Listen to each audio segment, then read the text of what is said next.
This happened about 15 years ago during the summer holidays. I lived in a small town called New Braunfels, Texas. Everything there is pretty spread out, so boredom hits hard when you've got nowhere to go.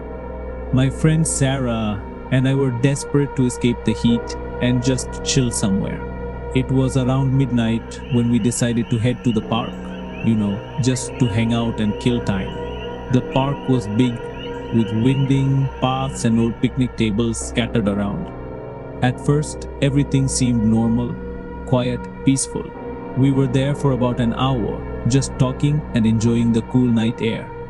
But then, we saw it. At first, it just looked like someone sitting on a table. Weird, sure, but nothing too crazy. But as we got closer, we realized this person wasn't sitting on the bench. No. They were crouched on top of the table, like an animal, perched there, completely still. It sent a shiver down my spine. What kind of person just crouches on a table like that in the middle of the night? I couldn't look away. Something about the way they were sitting, their postures. It was all wrong. And then I saw it. Wings. At first, I thought I was seeing things. But no. There were wings. Black, leathery, and folded behind their back. The body looked human, but those wings, they were something else entirely. Just as I was trying to process what I was seeing, the silence was shattered by the most blood-curdling scream I've ever heard. It sounded like a woman being tortured, but there was something unnatural about it.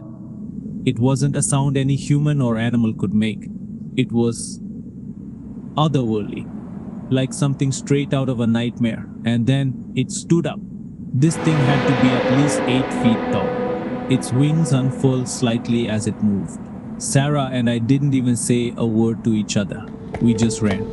Have you ever run so hard that your lungs feel like they're about to burst? That was us. We ran until we couldn't breathe, and then we ran some more. Every time I glanced back, I expected to see it chasing us. But it wasn't. It didn't need to. Just knowing there was enough to keep us running. We started banging on doors, desperate for someone to let us in. But this was Texas. People don't just open their doors in the middle of the night. We were trapped outside with that thing. My heart was pounding. I kept looking up at the sky, half expecting it to swoop down like some demon from a horror movie. After what felt like forever, we finally saw flashing lights. The police had arrived. Relief washed over me. Until I realized they didn't believe us. They thought we were on drugs. They checked us out, asked us what we'd taken. But we were sober. Terrified, but sober.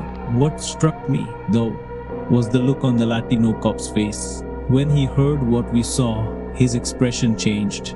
He tried to play it off, saying it was probably a large bird or our imaginations running wild. But his eyes told a different story. He knew. There was fear in his eyes.